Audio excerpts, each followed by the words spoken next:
내 두려움 없네. 제3편. 다윗이 그의 아들 압살롬을 피할 때 지은 시.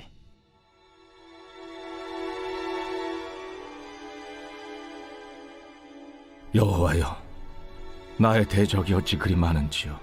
일어나 나를 치는 자가 많으니이다. 많은 사람이 나를 대적하여 말하기를 그는 하나님께 구원을 받지 못한다 하나이다. 여호와여, 주는 나의 방패시오 나의 영광이시오 나의 머리를 드시는 자이시니이다. 내가 나의 목소리로 여호와께 부르짖으니 그의 성산에서 응답하시는도다. 내가 누워 자고 깨었으니 여호와께서 나를 붙드심이로다. 천만인이 나를 에워싸 진친다 하여도 나는 두려워하지 아니하리이다. 여호와여, 일어나소서. 나의 하나님이여, 나를 구원하소서. 주께서 나의 모든 원수의 뺨을 치시며 악인의 이를 꺾으셨나이다. 구원은 여호와께 있사오니 주의 복을 주의 백성에게 내리소서.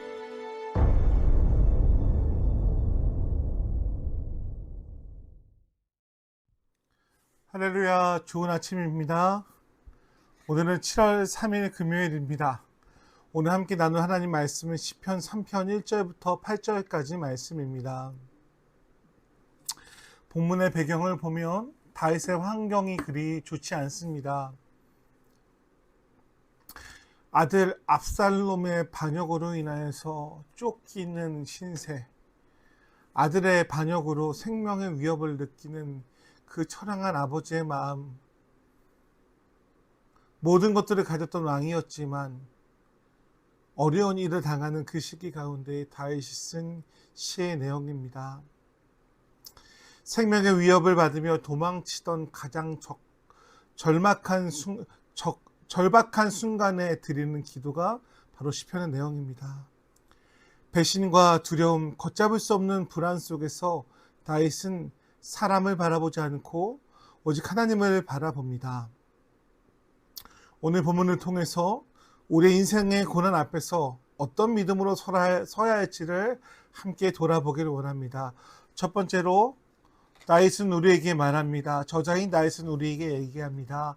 환난 속에서도 하나님께 탄식하라고 얘기합니다. 하나님은 우리의 소리를 다 들으십니다. 작은 신음에도 응답하시는 하나님, 사람에게가 아니라 나에게 혼잣말이 아니라 하나님께 주여 부르짖는 믿음의 성도님 되시기를 축복합니다. 다윗이 이렇게 부르짖죠. 여호와여, 나의 대적이 어찌 그리 많은지요 라고 고백합니다. 그는 자신의 현실을 부정하거나 위기를 숨기지 않았습니다. 오히려 그 비통한 상황을 하나님 앞에 그대로 정직하게 가지고 나아갑니다. 우리의 삶의 연약한 부분들, 찾아올 수 있는 감당할 수 없는 부분들을 하나님께 탄식하며 정직하게 나아가는 은혜가 있기를 축복합니다. 진정한 믿음이란 고통이 없는 상태를 말하는 것이 아닙니다. 오히려 고통의 한복판에서 하나님께 질문하고 하나님께 엎드리는 것이 믿음의 시작입니다. 사랑하는 성도 여러분, 하나님께 엎드리고 기도하며 믿음으로 시작하시길 축복합니다. 우리의 삶도 때로는 사람에게 상처받고 신뢰의 관계가 무너지며 앞길이 꽉 막힌 것처럼 느껴질 때가 있습니다. 그때 우리에게 필요한 것은 낙심과 체념이 아니라 하나님을 향한 부르짖음입니다. 저는 우리 가마교회가 불가마가 되기 원합니다. 무슨 말이냐 하면 그렇게 뜨겁게 모여서 기도하는 교회가 되기를 정말 간절히 사모합니다.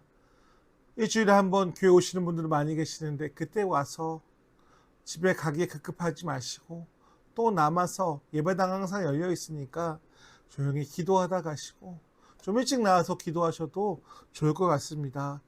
다윗처럼 하나님께 솔직한 탄식을 쏟아 놓으십시오. 하나님은 우리의 진솔한 탄식을 결코 외면하지 않는 분이다라고 다윗은 그 신뢰 가운데 하나님께 탄식하였습니다. 우리 가마교회가 하나님께 부르짖는 기도가 살아있는 교회가 되기를 간절히 축복합니다. 두 번째로 다윗은 말씀을 통해 우리에게 고백합니다. 하나님은 우리의 방패 되심을 고백합니다. 방패는 적의 공격을 막는 것입니다. 수많은 사람들이 얘기합니다. 다윗이 하나님께 구원받지 못했다라고 조롱합니다. 다윗은 그 말에 상처받고 흔들리지 않았습니다. 오히려 그는 그렇게 고백합니다. 주는 나의 방패시오, 나의 영광이시오, 나의 머리를 드시는 자라고 고백합니다. 사람들이 다윗의 인생은 끝났다라고 생각할지 모르겠지만 다윗은 자신을 지키는 분이 세상의 권력자가 아니라 하나님이심을 명확하게 알고 고백합니다. 오늘 누가 우리의 방패이고 누가 우리의 백이고 누가 우리의 힘입니까? 여호와를 기뻐하는 것이 너의 힘이다 라고 성경은 우리에게 얘기합니다. 우리의 자랑이, 우리의 힘이 가마교회가 되고 하나님이 되고 교회가 되길 주의 이름으로 축복합니다. 방패는 날아오는 화살을 막아주는 도구입니다. 다윗은 자신을 향한 비난과 위협 그리고 미래에 대한 두려움의 화살을 하나님께서 친히 막아주신다라고 믿었습니다. 사람의 시선은 우리를 무너뜨릴 수 있어도 하나님의 보호는 우리를 다시 살립니다. 환경을 안전으로 삼지 마십시오. 하나님을 나의 안전으로 삼는 성도에게는 결코 무너지지 않는 보호막이 있음을, 결코 정죄함이 없음을 기억하는 저희들 되시기를 주의 이름으로 간절히 축복합니다. 세 번째로 다윗이 고백하죠. 전쟁 중에서 쫓기는 가운데 있습니다. 두려움에 떨며 뜬 눈으로 밤을 지새워야 할 그가 뭐라고 얘기합니까? 내가 누워 자고 깨어 있으니 여호와께서 나를 붙드심이로다 라고 고백합니다. 오히려 평안히 잠들 수 있다라고 고백하는 것이죠. 밤이 지나고 아침이 왔다는 사실보다 더 중요한 것은 그 시간 동안에 하나님이 그를 붙드셨다라는 사실입니다. 그리고 그 하나님은 오늘 우리들도 붙들고 있음을 기억하는 저희들 되시길 축복합니다. 다윗은 고백하며 이렇게 얘기하죠. 주께서 일어나사 나를 구원하소서. 자신의 전략이 승리가 아니라 하나님의 손에 구원이 달려있음을 고백합니다. 사랑하는 성도 여러분, 이 땅에서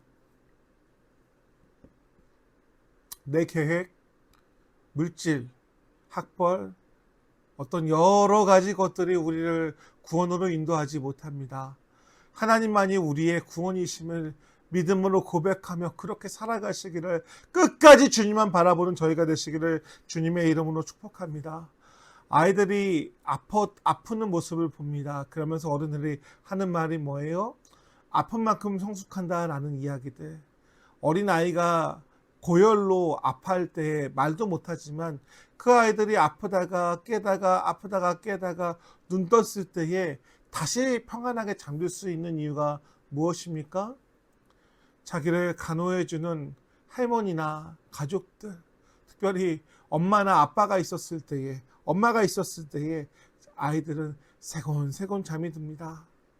주사바늘이 꽂혀 있어도, 수술을 했어도, 기침을 해도 부모님이, 보호자가 있음에 신뢰하며 잠이 드는 것처럼 다윗은 상황이 힘들고 아프고 사람들의 시선이 너무나 괴로웠지만 하나님께 부르짖고 하나님을 바라보며 하나님 앞에서 잠들고 쉬기도 했음을 고백합니다. 오늘 우리가 어떤 세상 풍파 가운데 우리 힘으로 할 수 있는 것들이 어떤 것들이 있을까요? 하나님께 맡기고 그분의 인도하심 가운데 살아가는 우리 귀한 가마교회 성도님들 되시기를 주님의 이름으로 축복합니다. 주님만이 우리의 방패이십니다. 주님만이 우리의 힘 되심을 기억하시기를 바랍니다. 기도하겠습니다. 하나님, 인생의 거친 파도 속에서 사람을 바라보지 않고 주님을 바라보게 하옵소서. 주님이 나의 방패가 되어주심을 믿으며 오늘도 주님이 주시는 평안으로 잠들고 깨는 복된 삶을 살게 하여 주시옵소서. 우리를 붙드시는 예수님의 이름으로 기도하옵나이다. 속 새겨봅니다. 흘러간 순간순간마다 주님